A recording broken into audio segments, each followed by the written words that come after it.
Thanks for joining us. Erica and I are excited to share with you today one of our newest innovations in Beacon Pro, which is the Ratings and Reviews Analytics System.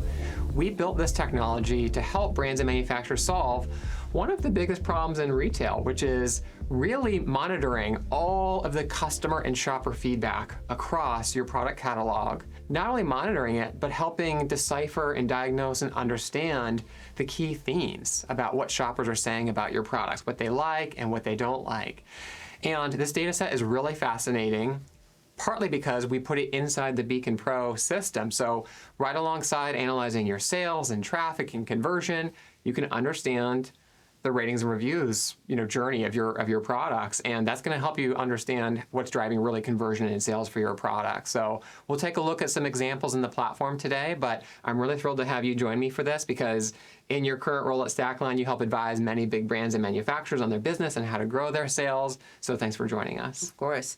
Often brands come to us because they see amazing ratings on the different retailers they advertise on, but the item is not selling, and they're wondering, why is it not selling? So what we have, this tool is allowing us to really deep dive and really try to find the root cause of why, despite having great ratings, the product is not selling.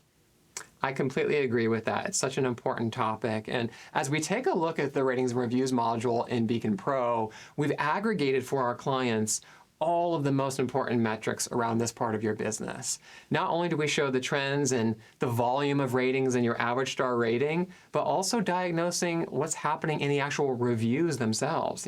Oftentimes we forget there's a difference between the ratings that customers leave on a product, like the number of stars, but also what's the performance of the reviews themselves when those certain shoppers take the extra step to write a little bit of text about their thoughts of the product.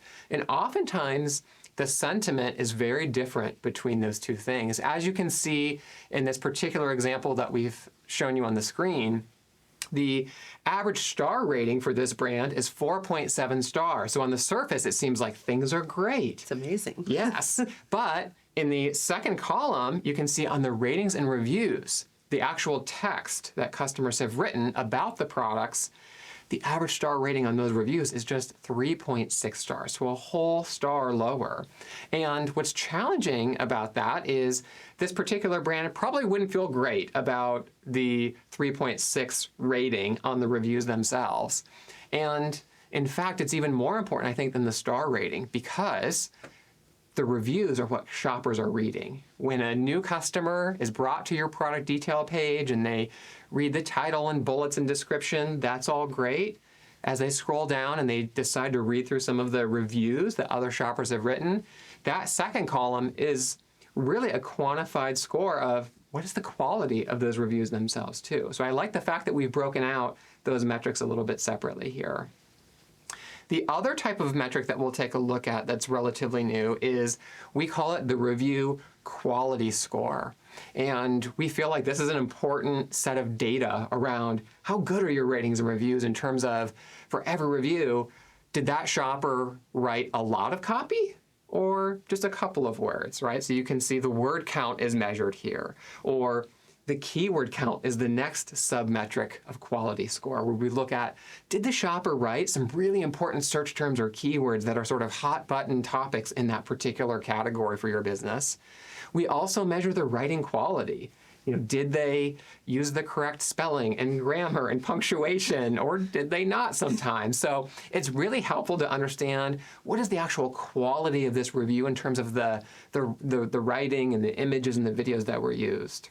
That's why I really like this review quality score, because we help brands understand the writing quality, the word count, the keyword count. We even measure, did those shoppers put an image in the review, or did they add a video in the review as well? So it's really a comprehensive way to understand the quality of the review itself. And sometimes people don't think about it, but when you're actually shopping yourself on those platforms, you look at the reviews.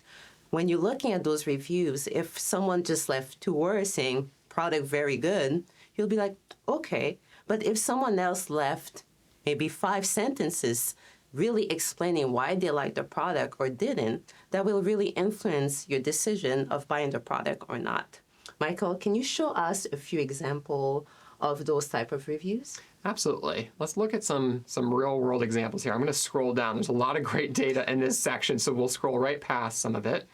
If I go down toward the bottom of the page, you can see for every individual review that a shopper leaves on your products, you can see the star rating and the actual content of the review itself. So for this particular one that was left on November 2nd, here's the title. The shopper wrote, "Pretty good." They left us a 5-star rating. That's terrific. Yes. And the description just says, "Good product. No complaints." That's nice. That's probably not going to heavily influence a future reader. No. It's probably not going to make a big impact on conversion, even though it's got a nice star rating. So you can see the quality score here is just 27%. This is not a high quality review, even though it's got a nice 5-star rating. If I scroll down a little bit further, here's the counter example, right? The shopper left a 1-star rating on this particular review. Inspect the bag. And then they wrote a lot of text here about the health concerns and sort of the issues it created for their particular pet. And the overall quality score here is 67%, right? It's a very lengthy review, very well written. It's got a 75%, writing quality score. So this one would have a much bigger impact on a future reader. And things like this need to be taken a little bit more seriously by the brand in this particular case. That's one reason I like the quality score here. To take it a little bit further, do you want to take a look at sentiment next? Yes, Maybe I'll let's do jump it. over to that section.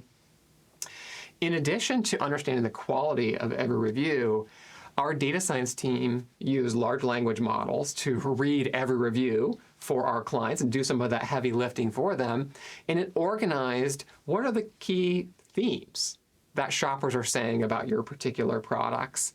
And I really like this particular data visualization because you're able to see when a shopper mentions the brand name, 81, almost 82% of the time, it's very positive when they're using the brand in that context. However, just visually I can see when shoppers mention the price, when they're referencing the value or the price of the product in the review, just 44% of the time it's actually positive, right? And the other times it's either neutral or maybe negative.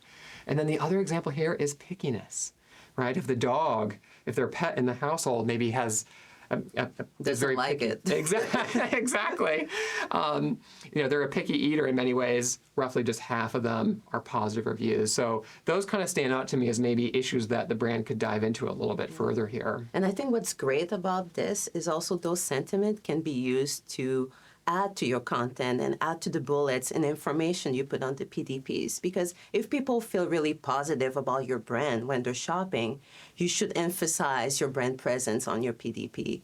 But if you see that when it comes to pickiness, that it might be a little bit more tricky to get that customer to convert when buying the food because their dog doesn't necessarily like it, we need to then focus on other sentiments that are more positive. Absolutely. I think these types of insights can be used to enhance your PDP, your content quality, and the specific features or benefits you're trying to call out as a brand. But there's many other use cases here too. I think even from an advertising perspective, if you see certain features customers really, really like about the product, sometimes those features are the ones you highlight in your advertising copy when you're building those campaigns too. So there's many downstream areas that brands can use this information to enhance their business.